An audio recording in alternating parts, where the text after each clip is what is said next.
Hi friends. Hi friends. இன்றைக்கி நம்ம topic பார்த்தீங்கன்னா தடைமனு. இந்த தடைமனை பற்றி நான் பார்த்தீங்கன்னா என்னோடய வீடியோ பார்த்துட்டு நிறைய பேர் எனக்கு வந்து கால் பண்ணி பேசும்போது இந்த டவுட்டை வந்து நான் ரிப்பீட்டடாக வந்து அவங்களுக்கு கிளியர் பண்ணணும்னு நிறைய பேருக்கு அந்த டவுட்ஸ் இருந்துகிட்டே இருக்குது. ஸோ இதை ஒரு சின்ன வீடியோவாகவே நம்ம போட்டுருவோம். இது எல்லாருக்கும் இந்த இன்ஃபர்மேஷன் வந்து போகணும் அப்படின்றதுக்காக தான் நம்ம இந்த வீடியோ போடுறோம். இந்த வீடியோவில் எதை பற்றி உங்களுக்கு டிஸ்கிரைப் பண்ண போகிறோன்னா தடைமனுன்ற விஷயத்தை நீங்கள் எப்படி அப்ரோச் பண்ணலாம், அதுக்கு உங்களுக்கான ஃபேவர் எப்படி கிடைக்குன்றதை பற்றி நம்ம டிஸ்கஸ் பண்ண போகிறோம். ஓல்டன் டேஸ்லலாம் பார்த்தீங்கன்னா இப்போ ஒரு சேல்டீடு ஒருத்தர் பண்ணுவாங்க, அதே டாக்குமெண்ட்டுக்கு இன்னொருத்தர் சேல்டீட் பண்ணுவாங்க. இந்த டபுள் டாக்குமெண்ட் அது மாதிரிலாம் ஆகிட்டு இருக்கும்போது இல்லை ஒருக்குள்ளே அந்த வீட்டுக்குள்ளேயே அண்ணன் தம்பிங்க இருப்பாங்க, அவங்களுக்குள்ள பிரச்சனை வந்துடும். ரெண்டு பேருக்கும் ரெண்டு பேருக்கே அந்த டாக்குமெண்ட் காப்பி இருக்கும். இதை வச்சு அவங்க என்ன பண்ணுவாங்க, வந்து தம்பிக்கு கொடுத்த ப்ராப்பர்ட்டியை அண்ணன் போய் சேல்டீட் பண்ணிடுவார். இந்த மாதிரி நிறைய மிஸ் மேட்சிங் நடந்துகிட்டே இருக்கும். இதுக்கெல்லாம் ஒரு புதுசாக வைக்கணும்னு கவர்மெண்ட் வந்து ஒரு முடிவு எடுத்தாங்க. பத்திரப்பதிவுத்துறை தடைமனு நிலை ஆணை எண் 238 இது 9/3/2005 திருத்தம் கொண்டாந்துருக்காங்க. என்னென்னா அவங்க லெட்டர் சர்க்குலரில் 55580 ஆஃப் C1 ஆஃப் 2004 அப்போ உத்தரவுப்படி ஒருத்தர் வந்து அந்த டாக்குமெண்ட்ஸை விற்கக்கூடாது அப்படின்னு சொல்லிட்டு அந்த ப்ராப்பர்ட்டிக்கு நான் தான் ஓனர் சொல்லிட்டு அவங்க கிளைம் பண்ணுறாங்கன்னா அவங்க எப்படின்னு அந்த டைமில் வந்துட்டு கோர்ட்டில் போய் ஒரு ஆர்டர் எடுத்துகிட்டு வந்தால் மட்டுமே தான் அவங்க வந்து தடையே நிறுத்தி வைக்க முடியும், பத்திரப்பதிவே நிறுத்தி வைக்க முடியும்னு இருந்துச்சு. அவாய்ட் பண்ணுறதுக்காக அந்த 2005 வந்து இந்த ஒரு ஆர்டர் வந்து எஸ்ஆர்ஓ ஆஃபீஸ்க்கு தான் வந்து கொடுத்தாங்க. அந்த ஆர்டர் பிரகாரம் பார்த்தீங்கன்னா நீங்கள் கோர்ட்டு மூலயமா ஒரு ஆர்டர் எடுத்துகிட்டு வந்து எஸ்ஆர்ஓ ஆஃபீஸில் கொடுத்து ரிஜிஸ்டாருக்கு நீங்கள் கொடுத்தா மட்டும்தான் அந்த சேல்டீடு ஆகாமல் தடுக்க முடியும். அப்படி இருந்தால் என்ன பண்ணுவாங்கன்னா திருப்பி நீங்கள் கோர்ட்டுக்கு போய் அணுகுங்கன்னு சொல்லிட்டு அதை வந்து டைவர்ட் பண்ணுவாங்க, கோர்ட்டுக்கு டைவர்ட் பண்ணுவாங்க. இதை சிம்பிளிஃபை பண்ணணும் அப்படி நிறைய கம்ப்ளைண்ட்ஸ் வந்து இதை சிம்பிளிஃபை பண்ணணும்னு சொல்லிட்டு கவர்மெண்ட் வந்து இதை பேஸ் பண்ணி அடுத்த ஒரு ஆர்டர் போட்டாங்க. தடைமனு திருத்தம் இது வந்து 2010 ஒரு சர்க்குலர் கொடுத்துருந்தாங்க, 33C1 ஆஃப் 2010. இதில் என்ன சொல்ல வந்தாங்கன்னா ஒருத்தர் இடத்துக்கு சம்மந்தமாக அவங்க வந்து கிளைம் பண்ணுறாங்க, அப்போ தடைமனு அவங்க கொடுத்துருக்காங்கன்னா நான் முதல் சொன்ன மாதிரி பார்த்தீங்கன்னா இதுக்கு முன்னாடி பார்த்தீங்கன்னா கோர்ட்லேருந்து ஆர்டர் வாங்கிட்டு வரணும்னு சொல்லி ஒரு இது கொடுத்துருந்தாங்க. இப்போ என்ன சொல்கிறாங்கன்னா மனுதாரர் என்ன பண்ணுறாங்கன்னா ஒரு வெள்ளை பேப்பரில் என்ன வேணும், அவரோட இடம் வந்து இவரோட இடம் இன்னாரோட இடம் அப்படின்னு சொல்லி எழுதி கொடுத்து நம்ம வந்து ரிஜிஸ்டர்கிட்ட போய் நீங்கள் கொடுத்துட்டீங்கனாலே போதும், அந்த டாக்குமெண்ட் சப்போர்ட்டிங் டாக்குமெண்ட்லாம் கொடுத்துட்டாலே போதும். இந்த டாக்குமெண்ட் வேறு யாராவது வந்து அந்த இடத்துக்கு வந்து இது என்னோட இடம் கிளைம் பண்ண வந்தாங்கன்னா இந்த தடைமனு இருக்கிற காலத்தில் அவங்கள வந்து சேல்டிங் பண்ண விட மாட்டாங்க. இதுக்கு அப்புறம் என்ன பண்ணுவாங்கன்னா ரிஜிஸ்டர் என்ன பண்ணுவாங்கன்னா ரெண்டு பேரையும் போட்டு தடைமனு கொடுத்தவரும் இன்னொரு புதுசாக வந்த ரெண்டு பேரையும் போட்டு விசாரணை பண்ணுவார். விசாரணை பண்ணி அவருக்கு சாட்டிஸ்ஃபைடு இல்லை, ரெண்டு பேரும் வந்து இந்த தப்பான டாக்குமெண்ட் கொடுக்குறாங்க, இல்லை தவறான இன்ஃபர்மேஷன் கொடுக்குறாங்க, இல்லை சரியான வேலிட் டாக்குமெண்ட்ஸ் அவங்ககிட்ட இல்லைன்னா ரிஜிஸ்டர் என்ன பண்ணுவார்னா இந்த ரெண்டு பேருக்குமே சேல்டீட் பண்ணாமல் இதை வந்து அவங்க வந்து நீங்கள் ப்ராப்பராக வந்து கோர்ட் மூலியமாகவோ இல்லை உங்களுக்குள்ள பேசி ஒரு பைசல் பண்ணிவிட்டு ஒரு முடிவோடு வாங்க, அப்புறம் நாங்கள் வந்து உங்களுக்கு ரெஜிஸ்ட்ரேஷன் பண்ணி தரச்சுட்டு கொடுப்பாங்க. இது இந்த இப்போ ரெண்டாவதாக போட்ட 2010 போட்ட டைரக்ஷன்.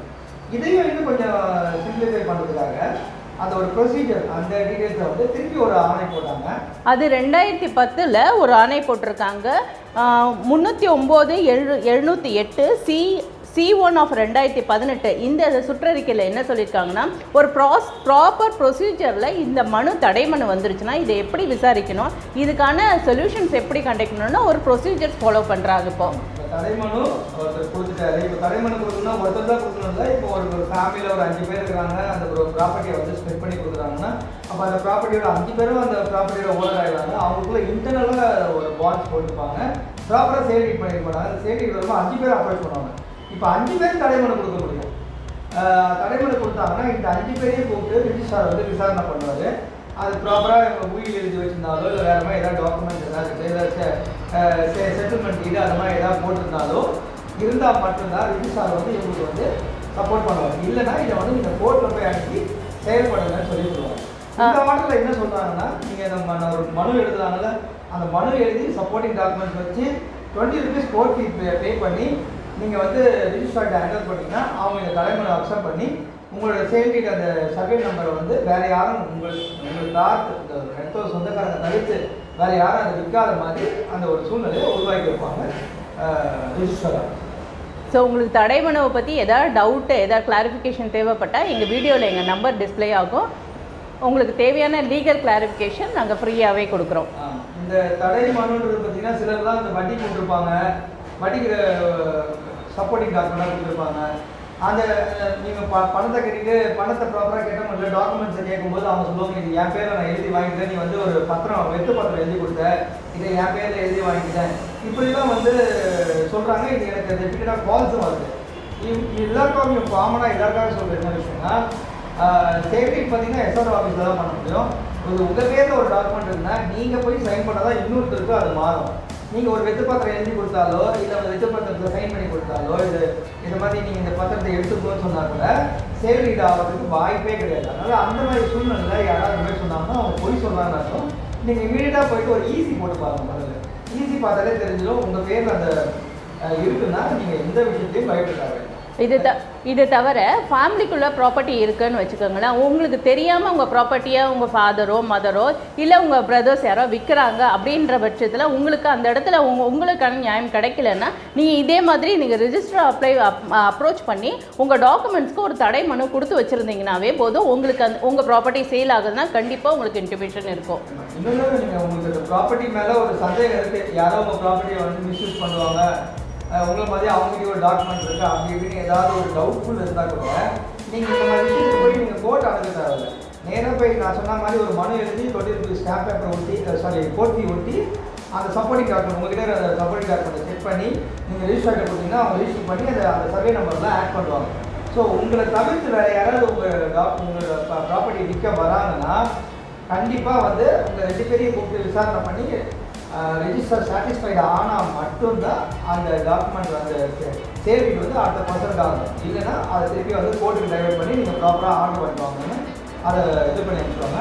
இது மெயின் ப்ராசஸ் எதுக்காகனா தேவையில்லாத டபுள் டாக்குமெண்ட், தேவையில்லாமல் யாராவது மிஸ்யூஸ் பண்ணுற அந்த சேல்ரீட்டை மிஸ்யூஸ் பண்ணுறது, இந்த மாதிரி விஷயத்துக்குலாம் இந்த தடைமனு வந்து ரொம்ப உபயோகமாக இருக்கும்.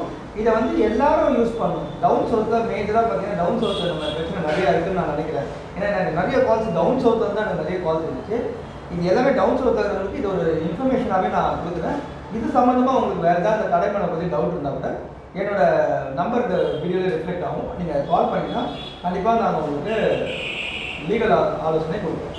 உங்களுக்கு இந்த வீடியோ பிடிச்சிருந்தா மறக்காமல் லைக் பண்ணுங்கள், ஷேர் பண்ணுங்கள், சப்ஸ்கிரைப் பண்ணுங்கள், உங்கள் ஃப்ரெண்ட்ஸுக்கும் ஷேர் பண்ணுங்கள். தேங்க்யூ. நன்றி.